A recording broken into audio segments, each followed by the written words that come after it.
गोदान दिल्लीयाव दुलाराय बर' फरायसा आफाद, बर' थुनलाइ आफाद आरो गान्धी हिन्दुस्तानी साहित्य सभानि जथाइ बानजायनायाव सानसेनि हाबाफारिजों बर' स्टाडि सेन्टार गान्धी हिन्दुस्तानी साहित्य सभानि न' ब्लकआव मोनसे माहारियारि सावराय जथुम हाबाफारि खुंदों।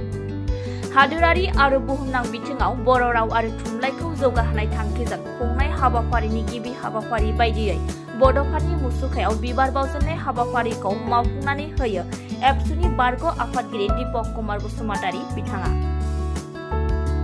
नैथि हाबाफारि सुबुंथिनि थान्दै बिनेश्वर ब्रह्मनि मुसुखायाव बिबार बावजेनो बर' थुनलाइ आफादनि गाहाय नेहाथारि नीलकान्त गयारी बिथाङा। हाबाफारियाव बेखेव बिबुंथि लाखियो हारियाना महाराष्ट्र वाल्मीकि संस्कृत मुलुगसोलोंसालिनि vice chancellor professor Ramesh Bhardwaj बिथाङा।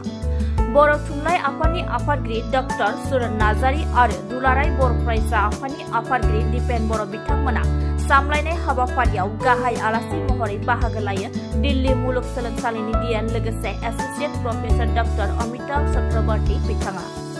दुलाराय बर' फरायसा आफादनि गाहाय नेहाथारि फणीन्द्र बसुमतारी बिथाङा जागायनाय हाबाफारियाव हांख्रायजानाय आलासि महरै बाहागो लादोंमोन बिटिआरनि चिफ प्रमोद बर', गुवाहाटी मुलुगसोलोंसालिनि प्रफेसर डॉक्टर अनिल बर', दिल्ली मुलुगसोलोंसालिनि associate professor doctor Mitali Barman, Sahitya Akademi बान्था मोनगिरि डॉक्टर प्रमानन्द मुसाहारि बिथांमोनजों लोगोसे गोबां सानसुमै मेलेमजिबि बिथांमोनखौबो हाबाफारियाव बाहागो लानायखौ नुनो मोननाय जायो। हाबाफारिजों सोमोन्दो लाखिनानै एबसुनि आफादगिरि दिपेन बर', बर' थुनलाइ आफादनि आफादगिरि डॉक्टर सुरन नार्जारी आरो डॉक्टर रमेश भारद्वाज बिथांमोना बिबुंथि लाखियो।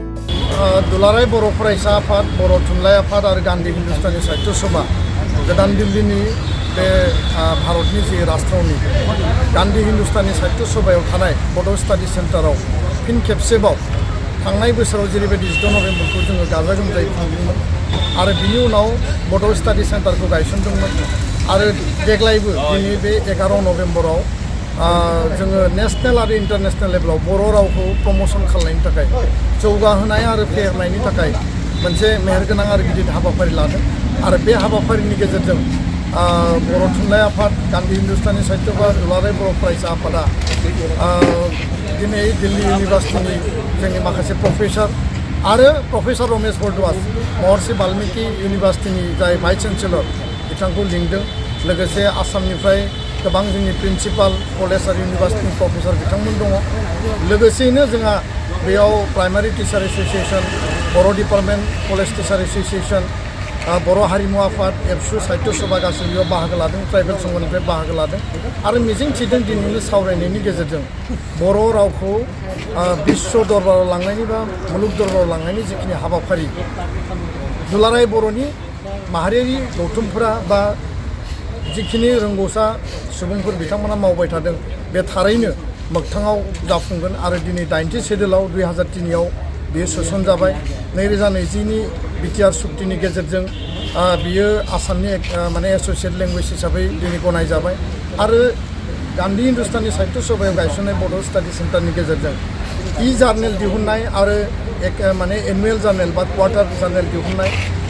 साबा फरायसानो स्कलारशिप होनायनि बेबायदि बेबस्था खालामनो हायो नामा? बर'खौ गुबुना सोलोंथों आरो बर' स्टुडेन्टआबो गुबुननि रावखौ सोलोंथों, खारन रावनि गेजेरजों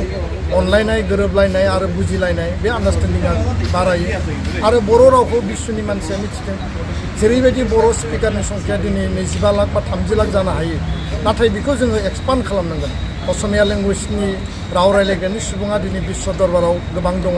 माराठी लेंगुवेज, बेंगलि लेंगुवेज बा इंराजिखौ दिनै बिश्वनि मानसिफ्रा बयबो मिथियो बा बेखौ सोलोंगासिनो दङ। बे मोनसे पावारफुल लेंगुवेज। दा बेखायनो जोंनि रिजनेल लेंगुवेजब्लाबो बेखौ बिश्व लेभेलाव जों लांनानै बयबो मिथिहोनांगोन, फोरोंनांगोन आरो बेखायनो ट्रान्सलेसननि गेजेरजों बर' रावखौ गोसार होनाय बा गुबुन गुबुन जिखिनि हाबाफारि दङ बिनि गेजेरजों बर' रावखौ गोसार होनाय बे जोंनि मोनसे गुबै उद्देश्य आरो दिनै जों गोबां मानसिनि साजेसन जोङो एडभाइस मोनदों आरो बेखौ मोनसे रड मेप खालामनानै उननि समाव बर' राव थुनलाइनि थाखाय बर' थुनलाइ आफाद, गान्धी हिन्दुस्तानी साहित्य सभाया मैखोमै बड' स्टाडि सेन्टारनि गेजेरजों हाबा मावलांगोन आरो एबसुआ बेयाव हदाय सानफ्रोमबो जोङो जेब्लायबो मदद होलांनानै जोङो बेखौ जाफुंसार होनायाव माने मोगथां महर होनानै दिनै जों फोरमायबाय। गोजोन्थों। दुलाराय फरायसा आफादनि दैदेननायाव गान्धी हिन्दुस्तान साहित्य सभानि बे लांगोनायाव आरो न' सिङाव बे बर' रावखौ जोङो बोरैहाय नेसनेल आरो इन्टारनेसनेल लेभेलाव बोरैहाय जोङो फोसावनो हानो एबा बेसिम लांनो हानो बे बाथ्राखौ लानानै जोङो मोनसे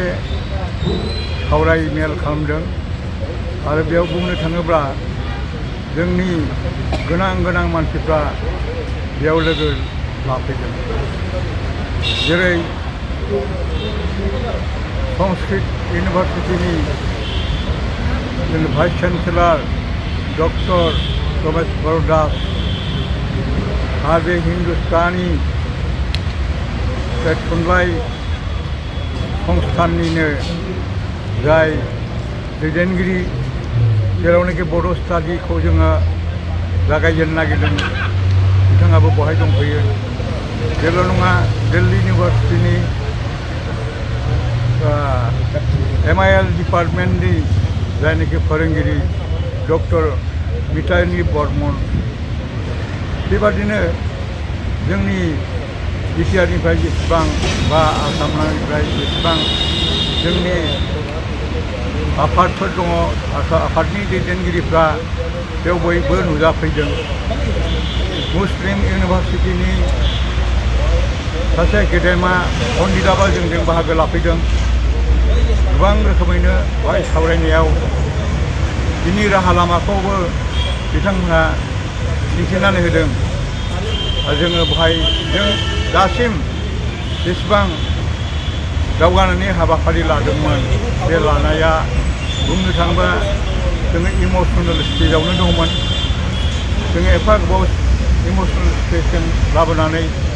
जेसेबांखिनि थाखोआव जोङो दावगाबोनो हाबाय दा आरो जोङो दिनैनि दिनाव बे डिजिटेलनि दिनाव जों बेबादि थाबाय थानो नाङा जोंनि हाबाफारिखौ जौगा आरो बेनिफ्राय स्थापना खालामनो थाखाय जोङो बयनिबो बोसोन लानानै बयनिबो हेफाजाब लानानै आरोबाव मोनसे इनफ्रास्ट्राक्चारनि गेजेरजों बर' रावखौ बोरैहाय जों फोजौलांनो बे बाथ्राखौनो मोजाङैनो सावरायगासिनो दङ आरो बियो बयबो मिथियोबा बयबो गोजोनै खुसि जागोन बे हाबाफारिखौ जोङो मोनसे थांखि लानोबो दिनै ओंखारदों बोडो साहित्य सभा ऑल बोडो स्टूडेंट्स यूनियन और गांधी हिंदुस्तानी साहित्य सभा ने मिलकर दिल्ली में बोडो स्टडी सेंटर का 1 साल पहले प्रारंभ किया था। अब उस बोडो स्टडी सेंटर के माध्यम से क्या क्या काम करना है वो हम लोगों ने 6 अगस्त को एक बैठक में निर्णय लिया था तीनों संस्थाओं ने मिलकर।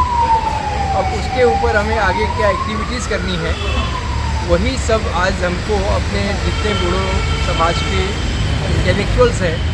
उनके साथ बैठ के बातचीत करनी है और एक निर्णय लेना है कि हमको ये काम करने हैं।